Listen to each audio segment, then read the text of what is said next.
नमस्कार जय जगन्नाथ शुभ सकाळ। आज हूँ एप्रिल 22 तारिख बुधवार। आसतु आज गुरुत्वपूर्ण खबर देखा। आपण भल पाइबा स्वरूप गोटे गोटे लाइक निश्चय करदे। आज प्रथम खबर बुधवार अर्थात आज राज्य कैबिनेट बैठक 12टी प्रस्ताव उपर लागिपारे मोहर। कैबिनेट बैठक बुधवार राज्य कैबिनेट रे गुरुत्वपूर्ण बैठक। मुख्यमंत्री अध्यक्षतार बसवाक कैबिनेट बैठक में अनेक गुरुत्वपूर्ण प्रस्ताव उपर लागिपारे मोहर। मुख्यमंत्री मोहन चरण माझी अध्यक्षतार आज बसिब कैबिनेट बैठक। यह बैठक में मुख्य शासन सचिव समेत विभागीय मंत्री और सचिव प्रमुख उपस्थित रहिबे। तेबे बसिबाकु थिबा कैबिनेट बैठक में 12टी प्रस्ताव उपर मोहर लागिपारे। परवर्ती खबर केदारनाथ मंदिर में मोबाइल मना रिल्स कले हेब कड़ा कार्यानुष्ठान। केदारनाथ रे फोटो उठाइबा पड़िबो महंगा। भगवान शिवों पवित्र धाम केदारनाथ मंदिर रे दूरभाष जंत्र नेबा संपूर्ण रूप से बंद कर दिया जाइछि। मंदिर परिसर भितर यह जंत्र रखिबा, आलोकचित्र उठाइबा किंबा कौनसी दृश्य उत्तोलन करने उपरे कड़ाकड़ी बारण करा जाइछि। मंदिर पवित्रता बजाय रखिबा एवं श्रद्धालु मानक सुविधा को दृष्टि रखी एक गुरुत्वपूर्ण निष्पत्ति निया जाउछि। परवर्ती खबर ओडिशा रे स्टील प्लांट।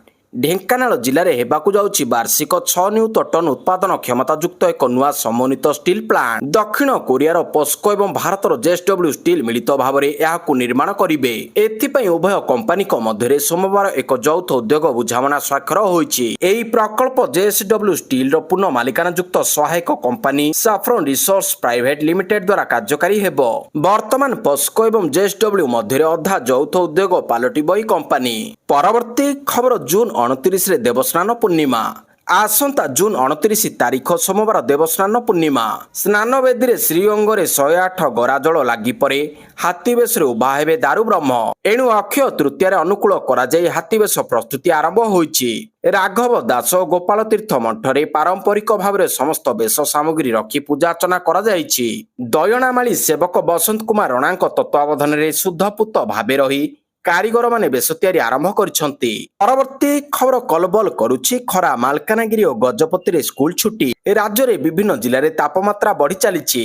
40 डिग्री सेल्सियस छुईंछि तापमात्रा, जहाकु नजर रखी मालकानगिरी एवं गजपति जिला शिक्षा कार्यालय 22 एप्रिल रु 25 एप्रिल पर्यंत समस्त स्कूल बंद रखिबा पई निर्देश देइछंती। एही निर्देशनामा छात्र छात्री को सुरक्षा सुनिश्चित करिबा पई उद्दिष्ट बोली कहा जाउछि। निर्देश शिशु बाटिका रु द्वादश श्रेणी पर्यंत छात्र छात्री थिबा समस्त सरकारी सहायता प्राप्त एवं बेसरकारी भाव में परिचालित प्रतिष्ठान पई प्रযোज्य। जदियो शिक्षक एवं कर्मचारी मानकु सकाळ 6:30 रु 10:30 मध्य ड्यूटी जोग देबाकु निर्देश दिया जाइछि। परवर्ती खबर राति रे बाइक ब्यान, दिन रे काहाकु बसाइबा मना। जारी हैला कड़ा कटकणा।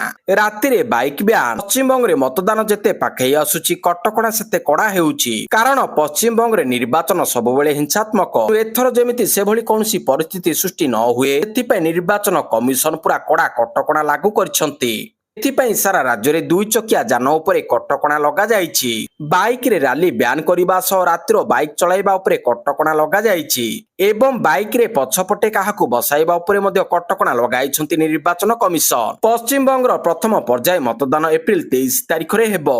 भोट ग्रहण को मात्र गोटिए दिन बाकी थिबा बेले मंगलवार ठारू ए नूतन कटकणा लागू करा जाइछि। राज्यर समस्त 152 विधानसभा निर्वाचन मंडली रे कटकणा लागू हेबो। कड़ा कटकणा लागू राति रे बाइक चलाइबा मना। परवर्ती खबर मुकेश महालिंग और विशाल देवों सरकारी बासभवन सम्मुख में प्रदेश युव कांग्रेस विक्षोभ।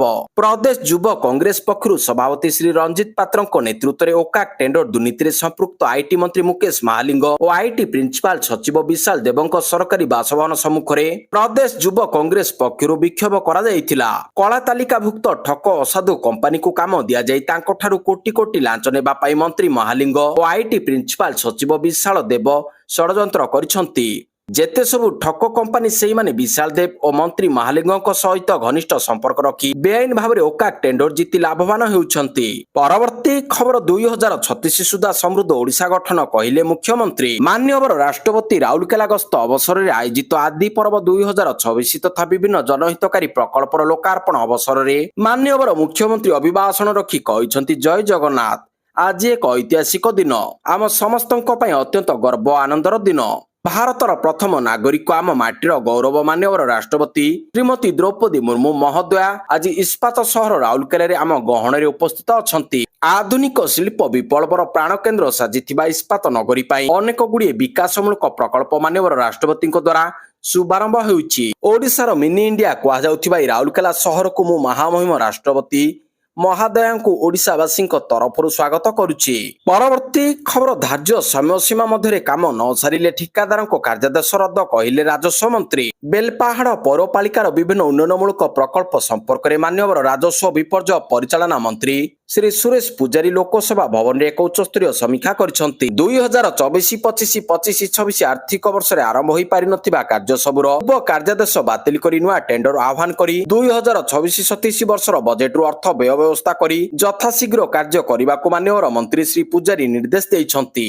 ସେହିପରି ବିଭିନ୍ନ କାରଣରୁ ଅବହେଳା କରି କାମ ସାରିନଥିବା ସଂସ୍ଥା ଅଥବା ଠିକାଦାରମାନଙ୍କୁ କାରଣ ଦର୍ଶାଅ ନୋଟିସ ଜାରି କରିବା ସହ ଆବଶ୍ୟକ ସ୍ଥଳେ କାର୍ଯ୍ୟାଦେଶ ରଦ୍ଦ କରିବାକୁ ମାନ୍ୟବର ମନ୍ତ୍ରୀ ନିର୍ଦ୍ଦେଶ ଦେଇଛନ୍ତି। ଖୁବ୍ ଶୀଘ୍ର ଗୃହ ଏବଂ ନଗର ଉନ୍ନୟନ ବିଭାଗର ଏକ ଉଚ୍ଚସ୍ତରୀୟ କମିଟି ବେଲପାହାଡ଼ ପୌରାଞ୍ଚଳ ଗସ୍ତ କରି ଅଟକିଥିବା ବିଭିନ୍ନ ପ୍ରକଳ୍ପ ସବୁର ସମୀକ୍ଷା କରି ସେ ସମ୍ପର୍କିତ ସମସ୍ୟା ସବୁ ବାବଦରେ ଅବଗତ ହେବା ସହ ତୁରନ୍ତ ସମାଧାନ ସହ ପ୍ରକଳ୍ପ କାର୍ଯ୍ୟ ସୁନିଶ୍ଚିତ କରିବା ନିମନ୍ତେ ନିର୍ଦ୍ଦେଶ ଦିଆଯାଇଛି। ପରବର୍ତ୍ତୀ ଖବର ମେ 9ରେ ରାଷ୍ଟ୍ରୀୟ ଲୋକ ଅଦାଲତ। ଚଳିତ ବର୍ଷର ଦ୍ୱିତୀୟ ରାଷ୍ଟ୍ରୀୟ ଲୋକ ଅଦାଲତ ମେ 9 ତାରିଖରେ ଖୋର୍ଦ୍ଧା ଜିଲ୍ଲାର ସମସ୍ତ ବିଚାର ବିଭାଗୀୟ ଅଦାଲତ ପରିସରରେ ଅନୁଷ୍ଠିତ ହେବ ବୋଲି ଖୋର୍ଦ୍ଧା ଜିଲ୍ଲା ଆଇନ ସେବା ପ୍ରାଧିକରଣ ସଚିବ ସଲୋମୀ ସାହୁ ପ୍ରକାଶ କରିଛନ୍ତି। ଏହି ଦିନ ରାଜ୍ୟର ଉଚ୍ଚ ନ୍ୟାୟାଳୟ ସମେତ ସମସ୍ତ ପ୍ରମୁଖ କୋର୍ଟରେ ଲୋକ ଅଦାଲତ ଅନୁଷ୍ଠିତ ହେବ।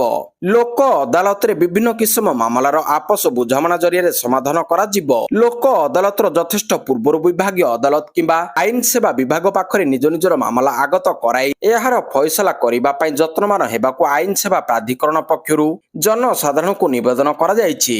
ପରବର୍ତ୍ତୀ ଖବର ମାଗଣା ବିଜୁଳି ସହ ମହିଳାଙ୍କୁ ମିଳିବ 40,000 ପେନସନ। ସମାଜବାଦୀ ପାର୍ଟିର ରାଷ୍ଟ୍ରୀୟ ଅଧ୍ୟକ୍ଷ ଅଖିଳେଶ ଯାଦବ 2027 ଉତ୍ତରପ୍ରଦେଶ ବିଧାନସଭା ନିର୍ବାଚନ ପାଇଁ କ୍ଷେତ୍ର ପ୍ରସ୍ତୁତ କରିସାରିଛନ୍ତି। ଲକ୍ଷ୍ନୌର ଦଳୀୟ ମୁଖ୍ୟାଳୟରେ ଦଳୀୟ କର୍ମୀମାନଙ୍କୁ ସମ୍ବୋଧିତ କରି ଯାଦବ ଘୋଷଣା କରିଛନ୍ତି ଯେ ଯଦି ସମାଜବାଦୀ ପାର୍ଟି ରାଜ୍ୟରେ ସରକାର ଗଠନ କରେ ତେବେ ଜନସାଧାରଣଙ୍କୁ 300 ୟୁନିଟ ପର୍ଯ୍ୟନ୍ତ ମାଗଣା ବିଦ୍ୟୁତ ମିଳିବ ଏବଂ ମହିଳାମାନଙ୍କୁ ବାର୍ଷିକ 40,000 ପେନସନ ମିଳିବ।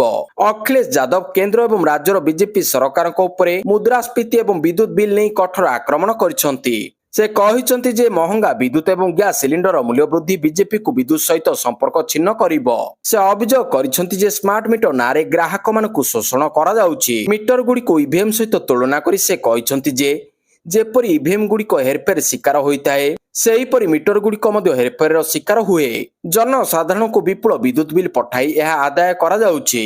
ପରବର୍ତ୍ତୀ ଖବର ହଙ୍ଗେରୀ ସୀମା ଭିତରକୁ ଆସିଲେ ନେତାନ୍ୟାହୁଙ୍କୁ ଗିରଫ କରାଯିବ କହିଲେ ପିଟର ମ୍ୟାଗର। ଅନ୍ତର୍ଜାତୀୟ ଅପରାଧ ଅଦାଲତ ଆଇସିସି ଇସ୍ରାଏଲର ପ୍ରଧାନମନ୍ତ୍ରୀ ବେଞ୍ଜାମିନ ନେତାନ୍ୟାହୁଙ୍କ ବିରୋଧରେ ଗିରଫ ପରୱାନା ଜାରି କରିସାରିଛି। ତେଣୁ ନେତାନ୍ୟାହୁ ଯଦି ହଙ୍ଗେରୀ ସୀମା ଭିତରକୁ ଆସିବେ ତାଙ୍କୁ ଗିରଫ କରାଯାଇପାରିବ ବୋଲି ହଙ୍ଗେରୀର ନୂତନ ପ୍ରଧାନମନ୍ତ୍ରୀ ପିଟର ମ୍ୟାଗର ଏହି ମନ୍ତବ୍ୟ ଦେଇଛନ୍ତି। ସେ ଆହୁରି କହିଛନ୍ତି ହଙ୍ଗେରୀ ସୀମା ଅତିକ୍ରମ କରୁଥିବା ଯେକୌଣସି ବ୍ୟକ୍ତିଙ୍କୁ ଆଇସିସି ୱାରେଣ୍ଟର ସମ୍ମୁଖୀନ ହେବାକୁ ପଡ଼ିବ, ତାଙ୍କୁ ଅଟକ ରଖାଯିବ।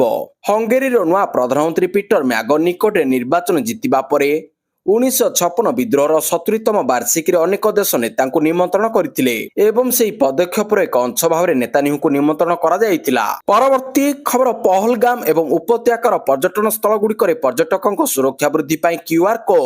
ଜମ୍ମୁ ଏବଂ କାଶ୍ମୀର ପହଲଗାମ ଆତଙ୍କବାଦୀ ଘଟଣାକୁ ବର୍ଷେ ପୂରିଲା। 22 ଏପ୍ରିଲ 2025ରେ ଆତଙ୍କବାଦୀମାନେ ପର୍ଯ୍ୟଟକଙ୍କୁ ତାଙ୍କ ଧର୍ମ ପଚାରି ଗୁଳି କରିଥିଲେ ଯେଉଁଥିରେ 25 ଜଣ ପର୍ଯ୍ୟଟକ ଏବଂ ଜଣେ ସ୍ଥାନୀୟ ବାସିନ୍ଦାଙ୍କର ମୃତ୍ୟୁ ହୋଇଥିଲା। ଘଟଣା ପରେ ଜମ୍ମୁ ଏବଂ କାଶ୍ମୀର କର୍ତ୍ତୃପକ୍ଷ ପହଲଗାମ ଏବଂ ଉପତ୍ୟକାର ଅନ୍ୟାନ୍ୟ ପ୍ରମୁଖ ପର୍ଯ୍ୟଟନ ସ୍ଥଳ ଗୁଡ଼ିକରେ ପର୍ଯ୍ୟଟକଙ୍କ ସୁରକ୍ଷା ବୃଦ୍ଧି ପାଇଁ ଏକ ଅନନ୍ୟ କ୍ୟୁଆର କୋଡ ଆଧାରିତ ଚିହ୍ନଟକରଣ ବ୍ୟବସ୍ଥା ଆନୁଷ୍ଠାନିକ ଭାବରେ ପ୍ରଚଳନ କରିଛନ୍ତି। ଏହି ସିଷ୍ଟମର ଲକ୍ଷ୍ୟ ହେଉଛି ପର୍ଯ୍ୟଟନ ଇକୋସିଷ୍ଟମ ମଧ୍ୟରେ କାମ କରୁଥିବା ବ୍ୟକ୍ତି ବିଶେଷଙ୍କ ରିଅଲ ଟାଇମ ଡିଜିଟାଲ ଯାଞ୍ଚକୁ ସକ୍ଷମ କରିବା। ପରବର୍ତ୍ତୀ ଖବର ପ୍ରଧାନମନ୍ତ୍ରୀ ମୋଦିଙ୍କୁ ଆତଙ୍କବାଦୀ କହିଲେ ମଲ୍ଲିକାର୍ଜୁନ ଖଡଗେ। ଦେଶବାସୀଙ୍କୁ କ୍ଷମା ମାଗିବାକୁ ଦାବି କଲା ବିଜେପି। ତାମିଲନାଡୁ ବିଧାନସଭା ନିର୍ବାଚନ ପାଇଁ ଭୋଟ ଏପ୍ରିଲ 23 ତାରିଖରେ ହେବାକୁ ଯାଉଛି।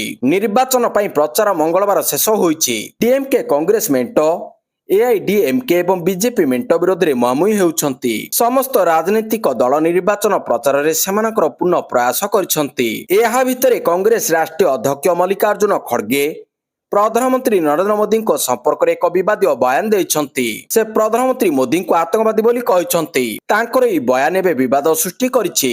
ପରବର୍ତ୍ତୀ ଖବର ହ୍ୱାଟ୍ସଆପରେ ସମର ଲର୍ଣ୍ଣିଂ ବ୍ୟବସ୍ଥା। ଏଥର ଖରା ଛୁଟିରେ ପିଲାଙ୍କୁ ହ୍ୱାଟ୍ସଆପରେ ସମର ଲର୍ଣ୍ଣିଂ ବ୍ୟବସ୍ଥା। ଶିଶୁ ବାଟିକାରୁ ଅଷ୍ଟମ ଯାଏଁ ପିଲାଙ୍କ ପାଇଁ ବ୍ୟବସ୍ଥା ନେଇ ଓସେପାର ଚିଠି। ବାପା ମାଙ୍କ ହ୍ୱାଟ୍ସଆପ ଜରିଆରେ ଛାତ୍ରଛାତ୍ରୀଙ୍କୁ ଦିଆଯିବ ଆସାଇନମେଣ୍ଟ। ସବୁ ଜିଲ୍ଲା ଶିକ୍ଷା ଅଧିକାରୀଙ୍କୁ ଆସନ୍ତା 25 ସୁଦ୍ଧା ହ୍ୱାଟ୍ସଆପ ଗ୍ରୁପ ପାଇଁ ଚିଠି। ପ୍ରବଳ ଖରାକୁ ଦୃଷ୍ଟି ରଖି ଏଭଳି ନିଷ୍ପତ୍ତି ନିଆଯାଇଛି। ରାଜ୍ୟର ଅଧିକାଂଶ ଜିଲ୍ଲାରେ ସ୍କୁଲ ମଧ୍ୟ ଛୁଟି କରାଯାଇଛି। ତିଥିକୁ ଦେଖି ସ୍କୁଲ ଖୋଲାଯିବ ବୋଲି ସୂଚନା ଦିଆଯାଇଛି। ପରବର୍ତ୍ତୀ ଖବର ବାଦ ପଡ଼ିଲେ ଆୟୁଷ ମାହାତ୍ରେ।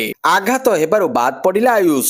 ଚେନ୍ନାଇ ସୁପର କିଙ୍ଗସର ବ୍ୟାଟ୍ସମ୍ୟାନ ଆୟୁଷ ମାହାତ୍ରେ IPL 2024ରୁ ବାଦ ପଡ଼ିଛନ୍ତି।